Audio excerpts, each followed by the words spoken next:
نہیں ٹھیک ہے بہت زبردست بم کر رہے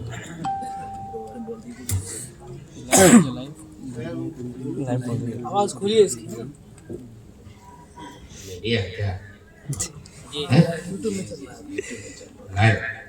لائیو بند ہو گیا ریکارڈ کر رہے ہیں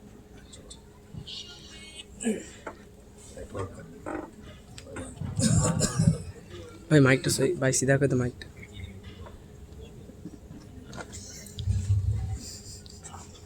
السلام علیکم ورحمۃ اللہ وبرکاتہ. وعلیکم السلام